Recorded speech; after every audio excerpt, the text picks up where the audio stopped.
ఉత్తరాఖండ్ రాష్ట్రం 2000వ సంవత్సరంలో నవంబర్ 9న ఏర్పాటైంది. ఆ శుభ వేడుకలు ఇంకా పూర్తిగా ముగియకముందే ముస్సోరీలో ఒక ఉపన్యాసం వెలువరించేందుకు నాకు ఆహ్వానం అందింది. ఆ ఆహ్వానాన్ని అంగీకరించాను. ఆ రాష్ట్రంలోని ప్రధాన నగరాలలో ఒకటైన డెహ్రాడూన్లోనే నేను పుట్టి పెరగడమే అందుకొక కారణం. ముస్సోరీకి వెళ్లిన తర్వాత నా బసకు సమీపంలో ఉన్న ఒక పబ్లిక్ కాల్ బూత్కు వెళ్లి నైనిటాల్లో ఉండే చరిత్రకారుడు శేఖర్ పాఠక్కు ఫోన్ చేశాను. నా మిత్రుడు ఫోన్ ఎత్తగానే నేను ఇలా సగర్వంగా ప్రకటించాను. నేను నీతో మన రాష్ట్రం నుంచి మాట్లాడుతున్నాను. ఇప్పుడు బెంగుళూరులో స్థిరపడినప్పటికీ నేను యువకుడిగా ఎదిగిన నా తొలి పరిశోధనను నిర్వహించిన ప్రదేశంలో నా ఆత్మీయ సంబంధాలను కొనసాగిస్తున్నాను. ఉత్తరప్రదేశ్లోని పర్వత ప్రాంత జిల్లాలతో ఒక ప్రత్యేక రాష్ట్రం ఏర్పాటుకై అనేక కష్టనష్టాలను ఎదుర్కొంటూ ప్రజలు నిర్వహించిన ఉద్యమాన్ని మొదటి నుంచి చివరి వరకు నేను ఆసక్తితో గమనించాను.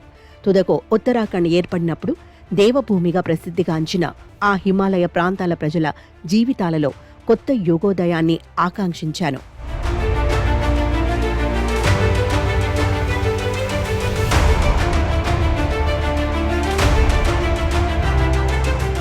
(1971) హిమాచల్ ప్రదేశ్ పూర్తిస్థాయి రాష్ట్రంగా ప్రభవించిన తర్వాత ఆ రాష్ట్ర ప్రజలు గణనీయమైన సామాజిక, ఆర్థిక పురోగతి సాధించిన విధంగానే ఉత్తరాఖండ్ వాసులు తమ సొంత రాష్ట్రంలో సర్వతోముఖమైన ప్రగతి సాధించగలరని భావించాను. నా నమ్మకానికి కారణమేమిటి? ఆ కొత్త రాష్ట్రాన్ని పాలించే రాజకీయవేత్తలు తమ పాలితులతో ఉమ్మడి సాంస్కృతిక నేపథ్యమున్నవారే కాక ప్రజల ఆశలు, అభిలాషలలో భాగస్వాములుగా ఉండడమే. మరో కొద్ది వారాల్లో ఉత్తరాఖండ్ 25వ ఆవిర్భావ వార్షికోత్సవాన్ని జరుపుకోనుంది. ఈ 25 ఏళ్ల కాలంలో కాంగ్రెస్ 10 సంవత్సరాల పాటు అధికారంలో ఉండగా భారతీయ జనతా పార్టీ 15 ఏళ్లు పాలించింది. ప్రస్తుతం అధికారంలో ఉన్న బీజేపీ ప్రభుత్వం రాష్ట్ర రజతోత్సవాలను చాలా ఘనంగా నిర్వహిస్తుందనడంలో సందేహం లేదు. కాంగ్రెస్, బీజేపీ ప్రభుత్వాలు రెండూ ప్రజల జీవన స్థితిగతులను మెరుగుపరిచేందుకు చేసింది చాలా తక్కువ అనేది ఒక చేదు సత్యం.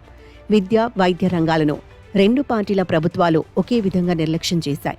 మహిళలకు రక్షణ కల్పించడంలోనూ, జీవనోపాధులకు భద్రత సమకూర్చడంలోనూ అన్ని ప్రభుత్వాలు విఫలమయ్యాయి. 2017 నుంచి అధికారంలో ఉన్న బీజేపీ హిందుత్వ భావజాలాన్ని ప్రోత్సహిస్తోంది. మైనార్టీల పట్ల వివక్ష ప్రదర్శిస్తోంది. భయపూరిత వాతావరణాన్ని సృష్టించి మత సామరస్యానికి విఘాతం కలిగిస్తోంది.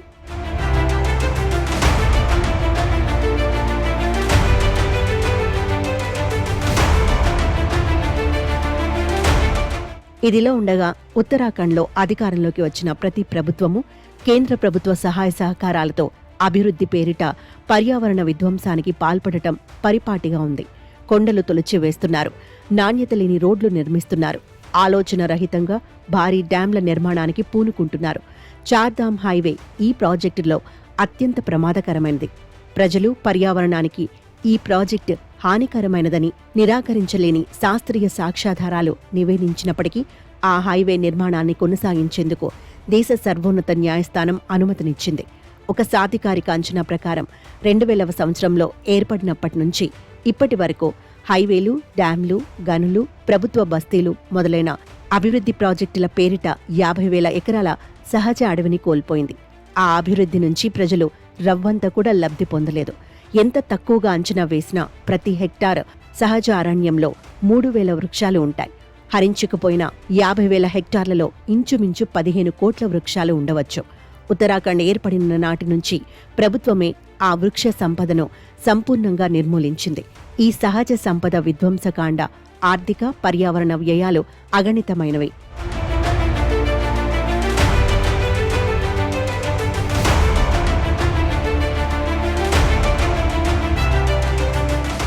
హిమాలయాల పర్యావరణ వ్యవస్థ సున్నితమైనది. భూకంపాలు సంభవించే ప్రాంతంలో హిమాలయాలు ఉన్నాయి.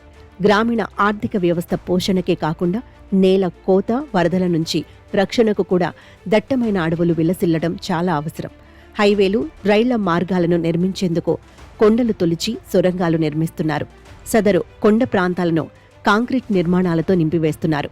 ఈ పర్యావరణ విరుద్ధ నిర్మాణాలతో వరుసగా అనేక ఘోర ప్రమాదాలు, విపత్తులు సంభవించాయి. దరాళిలో చోటు చేసుకున్న దుర్ఘటన ఈ ప్రమాదాలలో చాలా ఇటీవలిది. భూపాతాల కారణంగా చోటు చేసుకున్న మానవ మరణాలు, ఆస్తి నష్టం లెక్కకు మించి జరిగింది. ఇటీవలి కాలంలో వరదలు తరచుగా సంభవిస్తున్నాయి. పెద్ద ఎత్తున ప్రాణ నష్టానికి ఇవి దారితీశాయి. జీవనాధారాలకు వాటిల్లిన నష్టం అపారమైనది. ఈ దుర్ఘటనలకు పాలకపక్షాలు ప్రాకృతిక విపత్తులుగా పరిగణిస్తున్నాయి. నిజానికి అవి మానవుల విచక్షణారహిత కార్యకలాపాల మూలంగానే సంభవించాయి.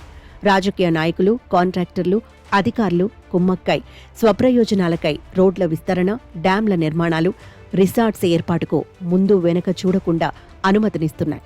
ప్రకృతి పరిరక్షణకు, సమాజ శ్రేయస్సుకు తోడ్పడని ఈ ప్రాజెక్టులో తరచూ విపత్తులకు దారితీస్తున్న ఉత్తరాఖండ్ను పరిపాలిస్తున్న వారు లబ్ధి పొందుతున్నారు. డెహ్రాడూన్లో బిందాల్, రిసానా నదులపై తలపెట్టిన 2 ఎలివేటెడ్ హైవేలనే తీసుకోండి. ఒక్కోటి 10 కిలోమీటర్లకు పైగా పొడవు ఉంటుంది. ఏమిటి వీటి లక్ష్యం? అధికారికంగా చెప్పకపోయినప్పటికీ మైదాన ప్రాంతాల నుంచి డెహ్రాడూన్లోకి ప్రవేశించిన పర్యాటకుల వాహనాలు శీఘ్రగతిన ముస్సోరికి చేరేందుకు సౌలభ్యాన్ని కల్పించడమేనన్నది స్పష్టం. ఒక్కో ఎలివేటెడ్ హైవే నిర్మాణ అంచనా వ్యయం 6,000 కోట్లు. ఇది మరింతగా పెరుగుతుందనడంలో సందేహం లేదు. వీటి నిర్మాణానికి చట్టబద్ధంగా నిర్మాణమైన వేలాది గృహాలు, ఇతర కట్టడాలను కూల్చివేయవలసి ఉంటుంది. పెద్ద ఎత్తున నేల కోత సంభవిస్తుంది. వంతెనల స్తంభాలు సహజ ప్రవాహాన్ని అడ్డుకోవడం వల్ల ఆకస్మిక వరదలు పెరిగిపోయే ప్రమాదముంది. వేల కోట్ల రూపాయల వ్యయంతో నిర్మిస్తున్న ఈ ఎలివేటెడ్ హైవేల ప్రత్యక్ష లబ్ధిదారులు కాంట్రాక్టర్లు కాగా, పరోక్ష లబ్ధిదారులు కార్ల ఉత్పత్తిదారులు, వాటి పంపిణీదారులు అని డెహ్రాడూన్ పౌర సమాజ బృందం ఒకటి విమర్శించింది.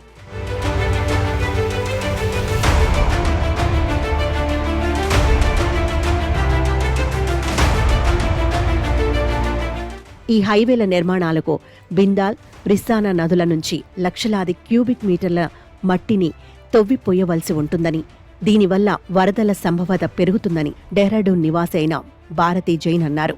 డెహ్రాడూన్ పరిసర ప్రాంతాలలో భూగర్భ జలాల పెరుగుదలకు విశేషంగా తోడ్పడే ఈ నదులలో మట్టి తవ్వకాలు, జల ప్రవాహాలకు ఆటంకాల వల్ల వర్షాకాలంలో వరదలు, వేసవిలో కరువులు వస్తాయని ఆమె తెలిపారు.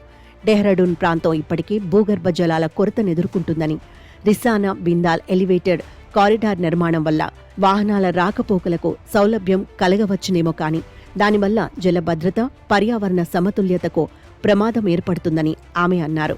తాత్కాలిక వెసులుబాటు లేదా దీర్ఘకాలిక ప్రయోజనాలలో ఒకదాన్ని డెహ్రాడూన్ పౌరులు ఎంచుకోవాల్సిన సమయం ఆసన్నమైందని భారతీ జైన్ స్పష్టం చేశారు. ఈ హైవేల నిర్మాణంపై డెహ్రాడూన్ పౌరులలో తీవ్ర అసంతృప్తి వ్యక్తమవుతోందని ఇటీవలి ఒక సర్వేలో వెల్లడైంది. వీటితో పాటు ఢిల్లీ డెహ్రాడూన్ ఎక్స్ప్రెస్ వే నిర్మాణాన్ని కూడా చేపట్టనున్నారు.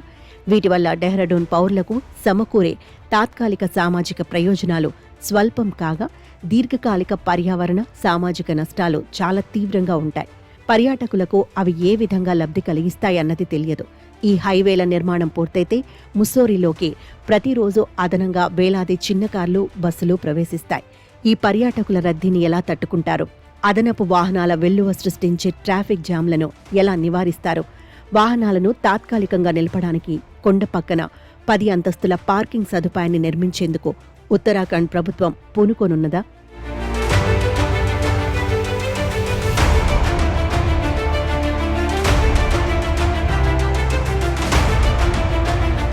ఉత్తరాఖండ్ విలక్షణ భౌగోళిక, చరిత్ర, సంస్కృతి గురించి మన కాలంలో మరెవ్వరికంటే సమగ్రంగా తెలిసిన శేఖర్ పాఠక్ తన విద్వత్ ప్రాజ్ఞతతో ఒక వివేకవంతమైన వ్యాఖ్య చేశారు. ప్రాకృతిక జగత్తు, జన సమూహాల వైవిధ్య జీవన రీతులను గౌరవిస్తూ నిదానంగా, నిరాడంబరంగా జరిగే పుణ్యక్షేత్రాల సందర్శన యాత్రల పర్యాటకాన్ని రూపొందించుకోవాల్సి ఉండగా, ప్రకృతి ప్రజలకు విధ్వంసాన్ని, కాలుష్యాన్ని మిగిల్చే ఆర్భాటపూరిత పర్యాటకంలా తీర్థయాత్రలను తీర్చిదిద్దాలని ప్రభుత్వాలు ఆకాంక్షిస్తున్నాయి అని, పవిత్ర క్షేత్రాల సందర్శనల పర్యాటక రంగాన్ని పునఃరూపకల్పన చేయడమనేది ఉత్తరాఖండ్ను ప్రస్తుతం పరిపాలిస్తున్న రాజకీయవేత్తల, అధికారుల ప్రధాన ప్రాధాన్యత అవ్వాలి. మరింత మెరుగైన, అందరికీ అందుబాటులో ఉండే పాఠశాలల, ఆసుపత్రుల నిర్వహణ, తద్వారా ఆ హిమాలయ రాష్ట్ర ప్రజలకు సుస్థిర ఆర్థిక భవిష్యత్తును సమకూర్చటం ఉత్తరాఖండ్ పాలకులకు రెండవ, బహుశా మరింత ముఖ్యమైన ప్రాధాన్యం కావాలి. ఉత్తరాఖండ్ ఆవిర్భావానికి ప్రేరణ అయిన ఉదాత్త ఆకాంక్షలు, సమున్నత లక్ష్యాలు ఇప్పటికీ చాలా స్వల్పంగా మాత్రమే నెరవేరాయి. వాటిని సంపూర్ణంగా సాకారం చేయవలసిన బాధ్యత ఉత్తరాఖండ్ ప్రస్తుత, భావి పరిపాలకులపై ఉంది.